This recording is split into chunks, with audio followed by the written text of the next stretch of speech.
야곱이 이 삼촌 라반의 집에 거하는 동안에 많은 자식을 얻었습니다. 복을 받은 거예요. 하나님이 야곱의 그 인생을 지켜주고 계시다, 인도하고 계시다. 그것을 우리는 함께 볼 수 있습니다. 그래서 과거를 한번 돌아보니까 첫 번째 아내 이름이 뭐죠? 레아. 원치 않는 여인이었어요. 원래 사랑하는 여인은 라헬, 둘째 딸이었는데 첫째 딸이 라반, 이 삼촌에 의해서 자기 첫날 밤에 들어오게 됐습니다. 결과적으로 보면 이 레아가 야곱을 통해서 아들 6명에 딸 1명을 안겨줬습니다. 또 이 둘째 라헬이 임신을 못했어요. 그러다 보니까 자기의 여종인 빌하를 남편에게 대신 들여보내서 아들 2명을 또 얻었습니다. 이에 질세라 레아도 나도 여종이 있는데 그래서 자기 여종인 실바를 또 남편에게 들여보내서 2명의 아들을 더 얻습니다. 이렇게 아들을 많이 얻고 딸 1명도 얻었어요. 그 가운데 비참해진 이 라헬을 하나님이 긍휼히 보셨고 그에게도 역시 아들을 허락하시는데 그 이름하여 요셉. 요셉이 이 라헬의 그 몸을 통해서 나오게 됐다라는 겁니다. 그래서 현재 야곱은 11명의 아들과 1명의 딸을 갖게 된 상태였다라는 거죠. 그동안 집안에 얼마나 많은 시기와 질투와 갈등들이 있었겠어요. 이 과정에 있어서 말이죠. 집안에 있는 여자들이 서로 시기하고 눈치 보고 질투하고 얼마나 야곱이 쉽지 않은 그 기간을 지났을 겁니다. 그럼에도 불구하고 하나님이 야곱의 가정에 복을 허락해 주신 거예요. 씨를 허락해 주셨다라는 것은 하나님의 복이었습니다. 하나님의 은혜가 있었던 거죠. 그럴 타이밍에 이제는 야곱이 돌아갈 때가 되었다라는 것을 인지하게 된 거예요. 내 고향 땅, 그리운 그 땅으로 가나안으로 돌아가야 되겠다라는 마음을 먹은 거죠. 그래서 자기 외삼촌이자 장인어른이기도 한데요. 실제적인 현 상태는 고용주입니다. 자기를 고용한 사람이에요. 주인이에요. 왜? 품삯을 주는 사람이 갑이잖아요. 고용주라는 겁니다. 그 라반에게 찾아가서 조심스럽게 입을 연 거예요. 장인어른, 그동안의 처음 7년은 레아를 얻기 위해서 일했습니다.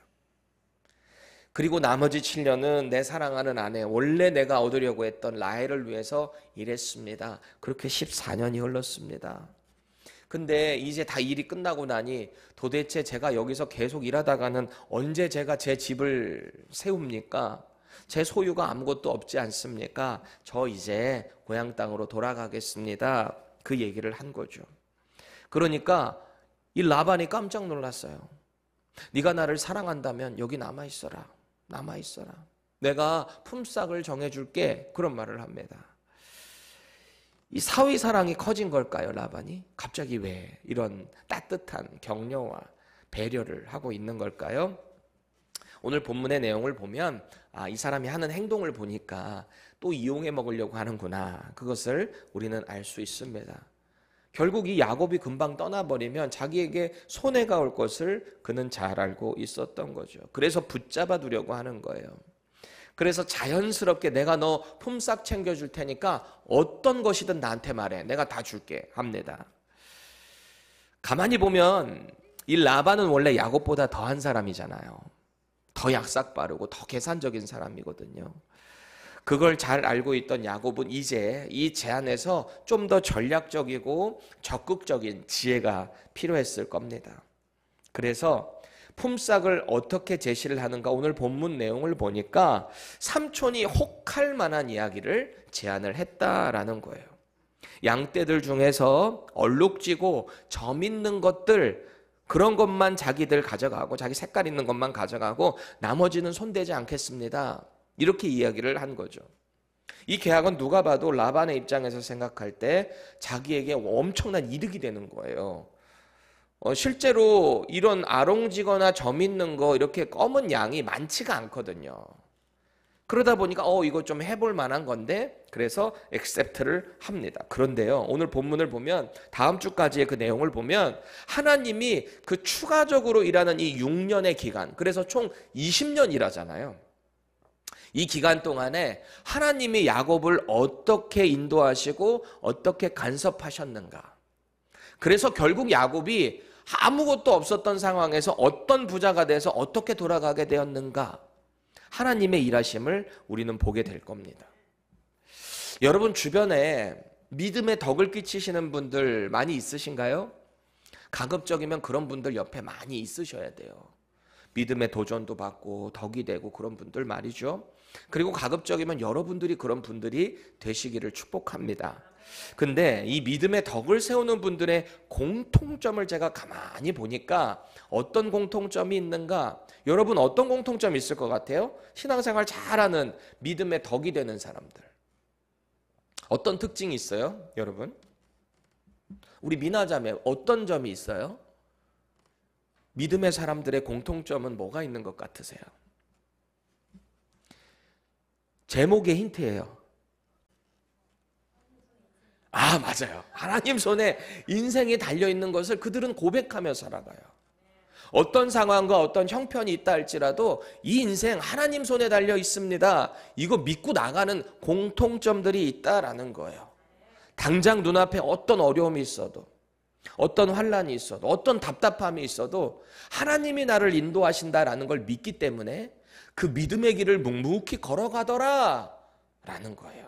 당장은 손해보는 것 같고 당장은 피해를 입어서 막 억울한 상황에 있어도 이 믿음의 길을 걸어가더라는 거예요. 가만히 보니까 여기서부터 믿음의 실력이 나눠지는 거예요. 아니 좋을 때는 몰라요. 다 잘하는 것 같아요. 근데 어려움이 딱 닥쳐봐야 알아요. 저 사람이 진짜 믿음이 있는가 없는가. 오늘 우리는 이 본문을 통해서 하나님 손에서 복의 통로를 걸어가는 이 야곱의 모습을 보게 될 거예요. 아까 말씀드린 대로 오늘 제안한 그 내용은 분명히 일반적으로 보면 야곱에게는 불리한 조건이에요. 그런데 그 불리한 조건을 하나님이 어떻게 인도하시는가? 이 믿음의 사람의 그 배법 가운데 하나님이 역사하시는 그 일을 우리는 보게 된다라는 겁니다. 여러분 정말 하나님의 법대로 살아가는 사람은 인생이 형통해요. 믿으세요? 진짜 하나님 말씀에 순종하며 살아가는 사람의 인생은 형통하다고요. 형통하다라는 말의 뜻이 뭔가요? 성경적인 뜻이죠. 그냥 내가 원하는 대로 잘 되는 거 그게 형통일까요? 과연? 그렇지 않습니다. 내가 원하는 대로 잘 돼서 그 길이 나락으로 떨어지는 사람들이 우리 주변에 얼마나 많아요. 돈이 많아요. 힘이 있어요. 권력이 있어요. 결국은 그거 잘못 쓰다가 인생 망하는 사람들 너무너무 많잖아요. 그런데 성경이 말하는 진짜 형통은 대표적인 예가 누구인가? 누구예요? 창세기에 나오죠? 요셉이에요. 그의 인생이 사실 뭐가 형통해요? 형들에게 쫓겨서 팔려서 노예로 끌려간 그 인생. 노예 가운데서 자기가 좀 우두머리처럼 인정받으며 살아요.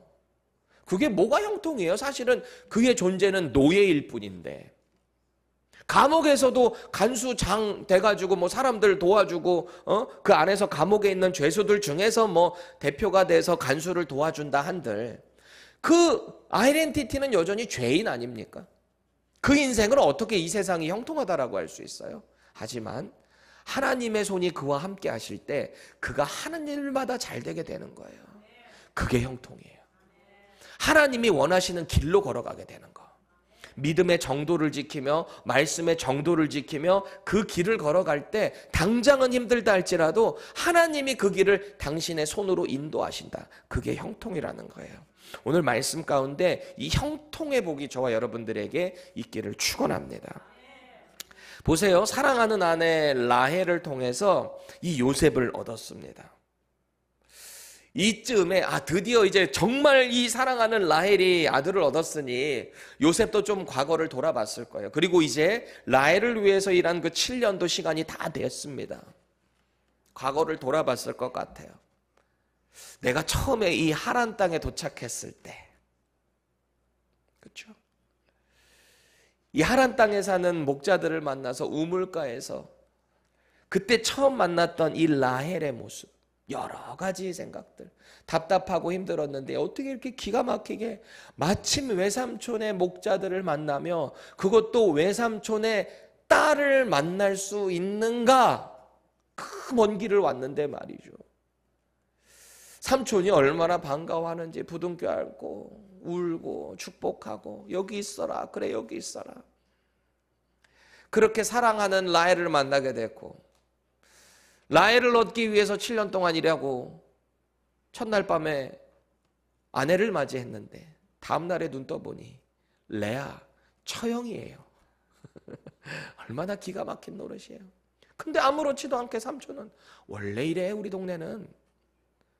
동생이 먼저 가는 법이 없어. 너는 그 동생을 얻고 싶으면 7년 더 일해야 돼. 내가 다 줄게. 이미 결혼했으니까 그래. 근데 대신에 7년 더 일해야 돼. 쉽지 않았을 거예요. 처음에 7년은 막 7일처럼 갔지만 나머지 7년 이미 결혼한 상태에서 또 막 실갱이하고 뭐 그러는 상황에 얼마나 또 컨플릭트들이 많이 있었을 것이고 힘들었겠죠.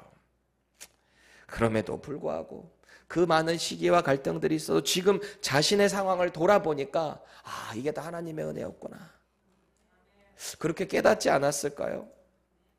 우리도 그럴 때 있잖아요. 지금 당장은 먹고 살기 바쁘고 힘들고 죽을 것 같은데 답답한데 미래가 불투명하고 이게 뭐 일이 되겠나 그런 상황인데 그래도 뒤를 한번 돌아보니까 지금의 내가 있기까지 하나님이 나를 인도하신 그 도움의 손길들이 있었단 말이에요. 이걸 아는 사람이 진짜 은혜를 아는 사람들이에요.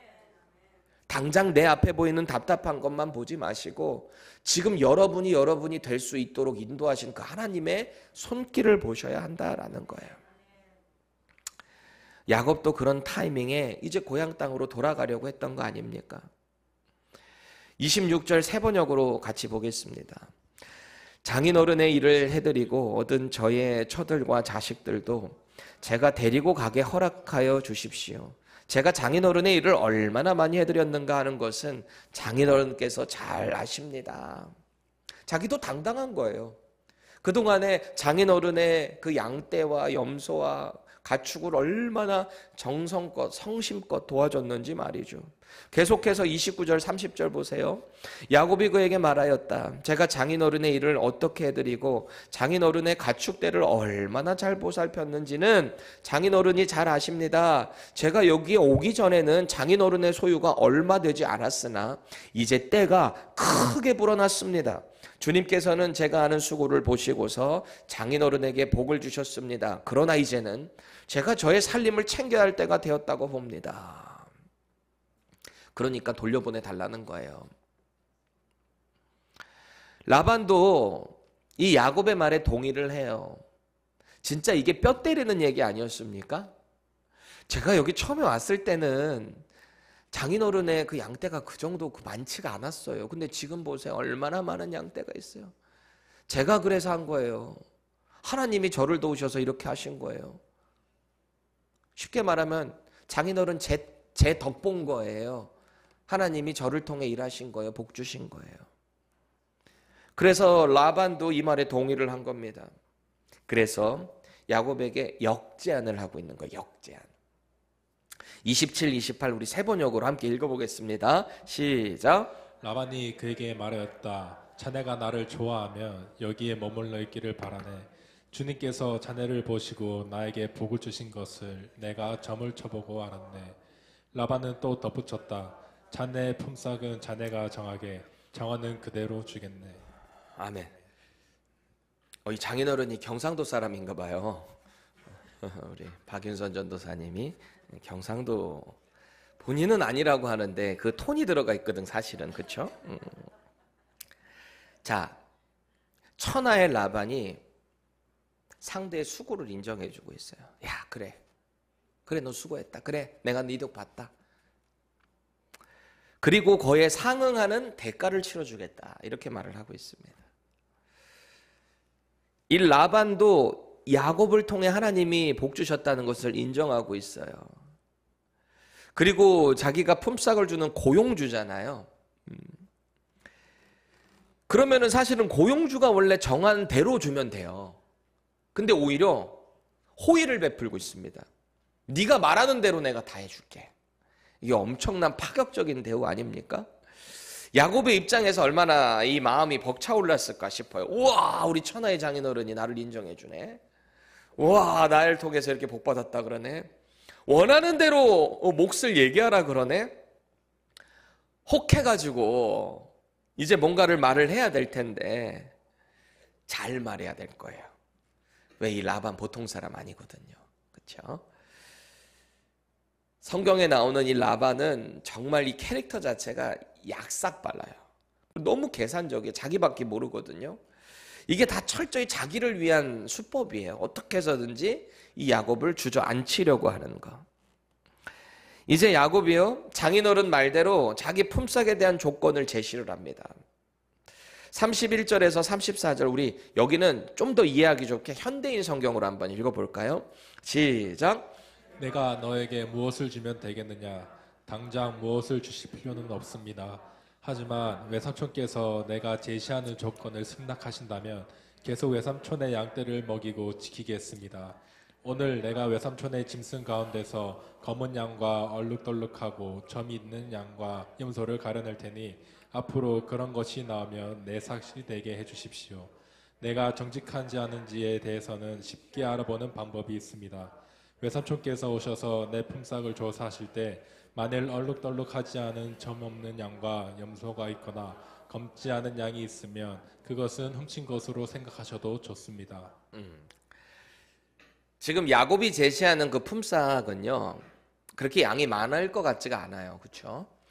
여러분 상식적으로 TV 같은 데 보시면 그런 거 좋아하세요? 저는 좋아하거든요. 어디 뭐 걸어서 세계 속으로 막 그런 거 좋아하세요? 그 요새는 그거를 다 모아놓은 것들도 있어요. 뭐 다큐 둔인가 뭐 그런 거 저 되게 좋아해요. 그럼 어디 이스라엘 평지 막 이런데 막 양떼들 막 치고 막 그러는 거. 뭐 툰드라 부족 같은 데 가서 막 이렇게 술록 막 잡고 막 그런 것들 있잖아요. 저 그거 좋아하는데 거기 보면 대개적으로 일반적인 양들은 무슨 색깔일까요? 색이 흰색이에요. 흰색. 그렇죠? 근데 지금 야곱이 제안하는 자기 품삯들의 그 양과 염소의 색깔들을 보면은 일단 양이 검은 양은 자기가 가져간다는 거잖아요.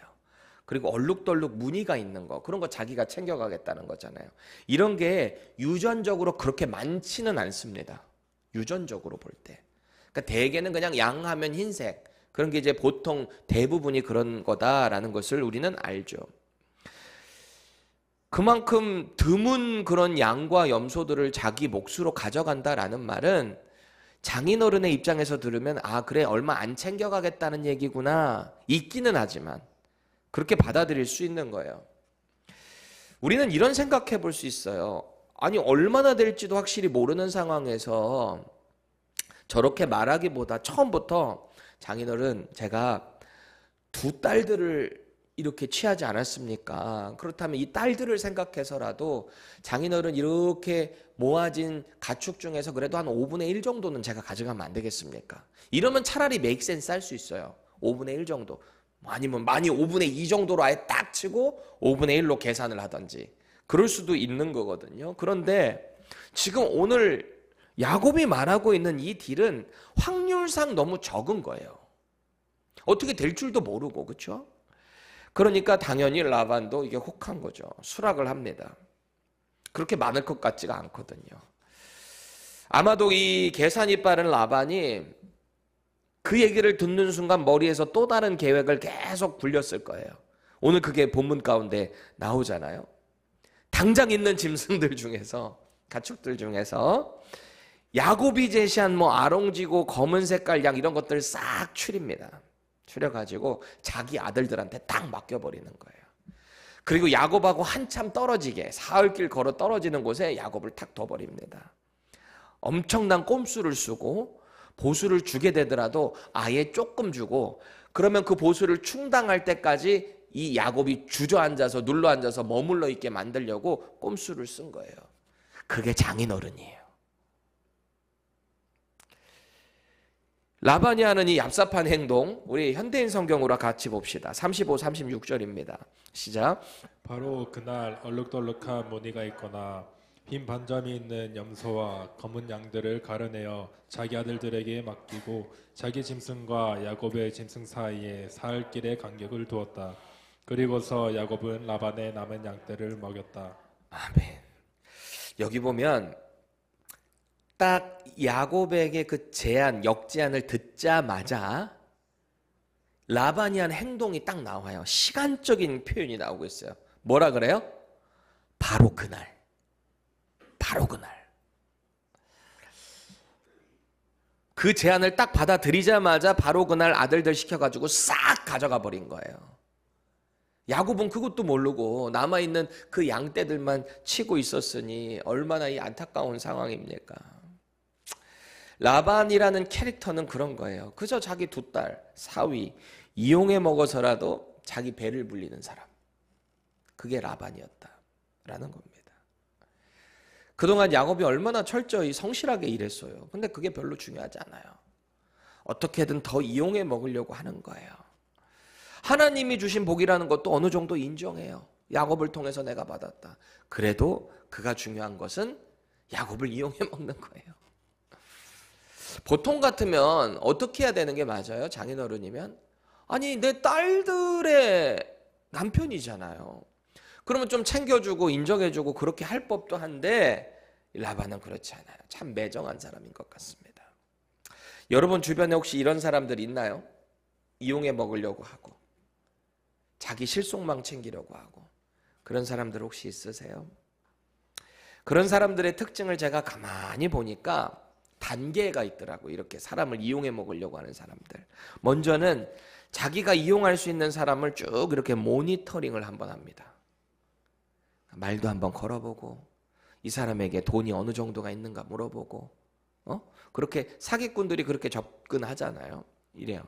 그리고 두 번째 단계가 뭐냐? 온갖 칭찬과 격려와 이 사람을 위해주는 척 말을 합니다. 왜? 내 거를 이제 가져가야 되니까. 우리 막내 아들이 지금 벌써부터 그 노래를 따라 불러요. 그 아기 돼지하고 그 늑대 있잖아요. 늑대가 나타나, 늑대가 나타나. 후 가져가 버렸다 막 그거. 온갖 칭찬과 좋은 말들 말이죠. 그리고 또 그 다음 단계가 뭐냐? 이제 진짜 타겟이 딱 정해지면은 그 사람에게 막 온갖 헌신을 다 해주는 것 같아요. 다 빼줄 것 같이 도와줄 것 같이 합니다. 그리고 내가 이렇게 도와주고 너도 어느 정도 하는 게 우리 서로 윈윈이야. 아니 근데 나는 솔직히 너를 더 도와주려고 이렇게 하는 거야. 이렇게 합니다.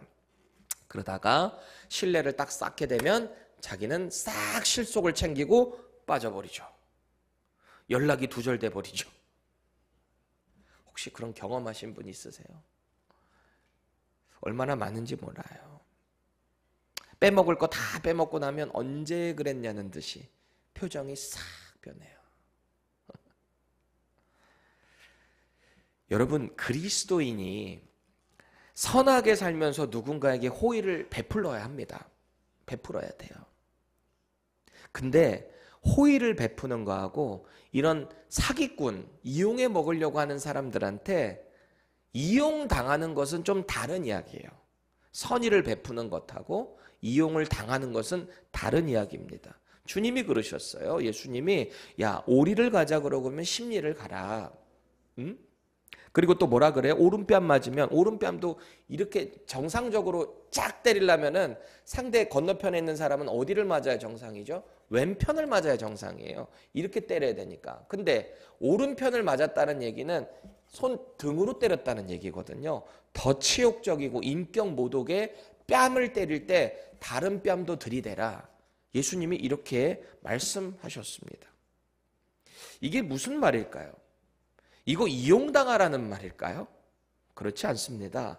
세상의 악한 사람에게 그리스도의 그 선의를 오히려 더 많이 베풀어줘서 이 사람을 부끄럽게 만들으라는 말이에요. 역설적인 표현이에요. 그리스도인은 선하게 살아야 된다. 그런 악한 자를 만난다 할지라도 너는 오히려 더 선을 많이 베풀어서 이 사람 부끄럽게 만들어야 돼. 이 말이에요. 지혜를 가지라는 말이에요. 궁극적으로는 지혜를 가지고 나의 더 큰 선행을 통해 이 사람을 부끄럽게 만들고 돌아오게 하는 목적이 있지 않겠습니까? 우리 주변에 그 덕을 끼치는 목적이 있지 않겠습니까? 그런데 이 목적에 맞지도 않고 이용만 당하고 나만 무너진다면 그거 하나님 뜻일까요? 마태복음 10장 16절 보실래요? 우리 예수님이 이런 말씀하세요. 시작. 보라, 내가 너희를 보냄이 양을 이리 가운데로 보냄과 같도다. 그러므로 너희는 뱀같이 지혜롭고 비둘기같이 순결하라. 아멘. 우리에게 이런 은혜가 있기를 바라요. 악한 자들에게 뱀처럼 지혜로울 필요가 있어요. 동시에 비둘기처럼 순결하셔야 돼요. 누가 봐도 저 사람은 크리스천이야. 그 순결함이 우리의 삶을 통해서 비춰져야 된다라는 겁니다. 결국 이 불의와 죄의 자리에서 나의 이 순결함을 통해 상대를 부끄럽게 만드는 힘, 또 말도 안 되는 악한 죄 앞에서 뱀처럼 지혜로울 수 있는 그 힘, 다 누구로부터 오는 걸까요? 하나님이 주시는 거예요. 우리 힘이 되어 주시는 하나님이 우리에게 그런 지혜를 주시고 또 순결함을 허락해 주신다라는 겁니다. 나를 구원하시고 나에게 이 패역한 세상에서 이 세상을 이길 수 있는 힘 누가 주셨다 그래요? 하나님과 성자 예수님께서 보내주신 우리의 거룩한 영, 바로 성령 하나님이 우리를 그렇게 도와주세요. 그 가운데 힘을 가지고 우리는 세상 가운데 당당한 거예요. 죄 가운데 지혜로 맞서고 세상 가운데서 순결한 크리스천으로 우리는 그렇게 살아가게 된다라는 거예요. 야곱 역시 그런 삶을 앞으로 이제 살아가야 될 거예요. 자기보다 한 수 위에 있는 약삭바른 그 장인어른 앞에서 결국 하나님의 일하심을 그에게 드러내야 된다라는 거예요. 역시 야곱은 야곱이에요. 이분 또 약삭빠름의 대명사잖아요. 우리 야곱하면 쉽지 않죠, 이분도. 근데 아무리 야곱이 약삭빠르고 계산적이라고 해도요, 이 사람은 하나님의 통로예요. 이 사람이 아무리 뭐 속이는 자, 뭐 거짓말, 뭐 이렇게 했어도 말이죠. 왜 이 사람이 지금 라반에게 이런 제안을 했는지 우리는 정확히 알 수는 없지만, 근데 야곱이 하는 행동을 보면 이제 우리 다음 주에 보겠지만 풀 이런 거 막 꺾어가지고 그 이제 교미하는 양들 앞에서 이렇게 보여주거든요. 야곱은 그 생각을 했을 거예요. 이렇게 보여주면은 아롱진 것들이 나올 거다. 이게 무슨 생물학적으로 유전자적으로 그게 맞는 말이 아니에요.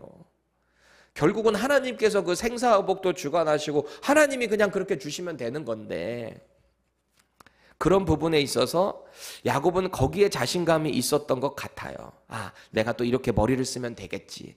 근데 결국 그것조차도 하나님이 도와주셨다는 거거든요. 비록 지금은 장인의 목자로 일하고 있지만 결국은 하나님의 섭리가 그를 다시 회복시켜서 고향 땅으로 돌려보내실 겁니다. 그거 믿은 것은 확실한 것 같아요. 이제 내가 돌아가야 될 거. 자기는 약속의 통로, 약속의 그 복의 통로라는 거 말이죠. 우리도 때때로 어떤 손해보는 장사, 그런 계약을 맺을 때가 있을지 모르겠어요. 아, 내가 이거 하면 나 분명히 손해볼 거야 말이죠. 이 일을 하게 되면 하나님이 기뻐할 것 같기는 한데 나는 엄청나게 손해볼 것 같아. 나는 망할지도 모르겠어. 막 그런 두려움이 밀려올 때 있으신가요? 그런 거 경험해 보셨어요? 그런데 그 마음에 여러분들이 혹시 그런 마음이 들 때, 아, 이거 하면 하나님이 기뻐하시겠다, 그런 확신이 들잖아요. 밀어붙여서 하세요. 내가 당장 너무 힘들다 할지라도. 지혜가 필요하겠죠. 무조건 하는 게 아니라 지혜를 구하고 하나님의 은혜로 말이죠. 내 헌신을 통해서 하나님이 이루어지겠다 혹은 뭐 그런 확신이 들 때 혹시 있으신가요? 어떻게 해야 될까요? 아, 내가 헌신하면은 나는 당장에 망할 것 같아. 근데 헌신을 해야 될 것 같아. 어떻게 해야 될까요? 아멘하고 하셔야 돼요. 순종하셔야 돼요. 하나님의 섭리라는 건 우리가 마주하는 모든 삶의 영역을 다 포함해요. 하나님이 요거는 못하실 거야 이런 건 없어요. 하나님은 우리의 삶의 모든 영역을 주관하신다. 모든 영역 가운데 당신의 영향력을 미치신다. 이것을 우리가 믿어야 한다라는 겁니다. 여러분 꼭 기억하세요. 이 땅에서 우리가 누리는 복은 다 하나님이 허락하셔야 돼요. 물론 그 과정에 있어서의 노력은 내가 최선을 다해서 해야죠. 형통이라는 게 그렇잖아요. 내가 믿음의 정도를 걸어가셔야 돼요. 내가 탱자탱자 놀고 있으면서 그 형통이 이루어지는 걸 바라는 것은 도둑놈 심보예요. 그거는 맞지가 않아요. 내 노력과 나의 최선의 그 과정 가운데 하나님이 역사하실 때 그 형통함이 이루어지더라. 또 그 노력의 과정에서 하나님이 만약에 여러분에게 건강을 허락하시지 않거나 동역자를 붙여주시지 않거나 그럼 그 일이 어떻게 돼요? 그래서 누군가가 그런 말을 해요. 자기 스스로 일해가지고 나는 부자가 됐다라는 분들을 가리켜 자수성가라고 하잖아요. 나는 혼자 해서 성공했다. 근데 자수성가라는 말만큼 교만한 말이 없어요. 어떻게 자기 혼자 스스로 그 일을 해요?